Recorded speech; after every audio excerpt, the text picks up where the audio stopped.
عزيمة مع شهامة وقوة الباب، عليها تربى من صغره إلى الباب. عزيمة مع شهامة وقوة الباب، عليها تربى من صغره وإلى الباب. أقبل لك جبينك واقبل الباب، لراسك يا حسن خذها هدية.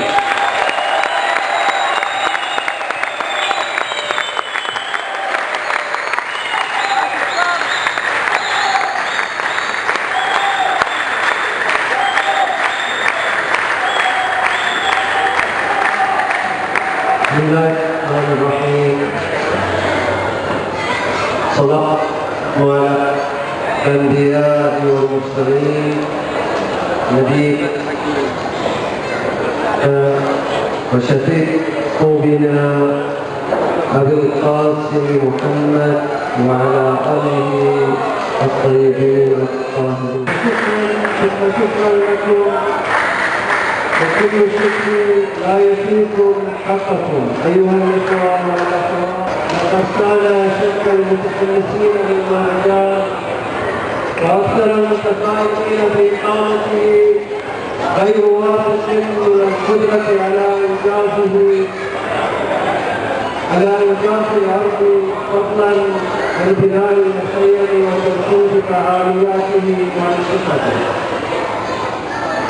فالمؤشرات الطبيعية حسب الإمكانيات المتاحة والفترة الزمنية الوجيزة كلها مؤشرات سلبية تجاه إمكانية إنجاز المهرجان في ذلك الوقت المحدود وفي الوقت المحدد لافتتاح المهرجان. لكنكم بالعزيمة والإصرار، بالثقة في النفس، بالتضحيات الكثيرة التي قدمتموها على المستوى الشخصي والأسري، استطعتم قرار الصعاب وجعلتم من إنجازكم هذا إضافة جديدة لسجلكم المشرف من خلال هذا المهرجان الذي استمر لسنواته الست بعطاء يتزايد كل عام دون كلل أو ملل حتى وصل إلى ما وصل إليه، فكان ختامه مسك نجاح فاق كل التوقعات.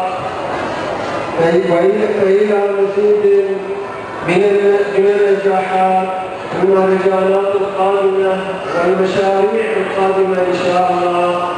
حفظكم الله وسدد خطاكم، وإلى لقاء في المهرجان السابع بإذن الله.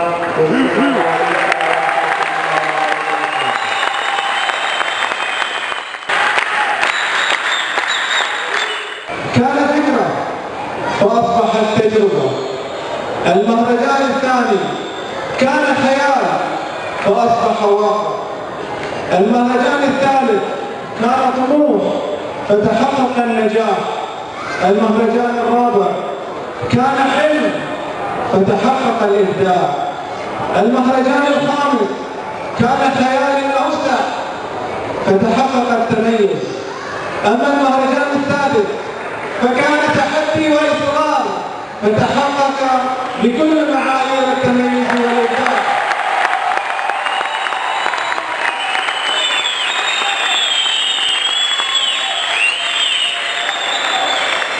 وما زالت المسيرة المهرجان السابع وستكون المفاجأة، ولكن بتواصل جهود الجميع من الكوادر الرجالية والكوادر النسائية والمشاركين في المهرجان. سيروا إلى العلياء واقتادوا المنى، وانظروا إلى الإبداع دون توقف.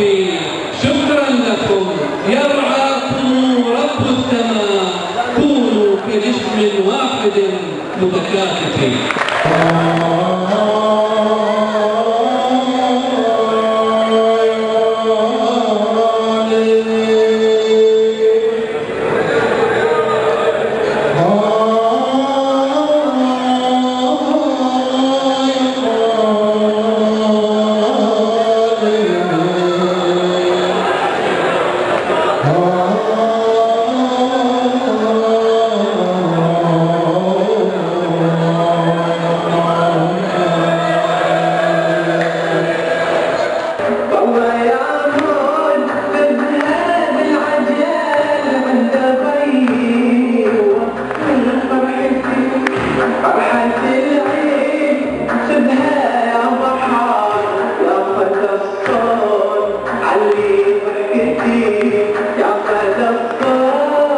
علي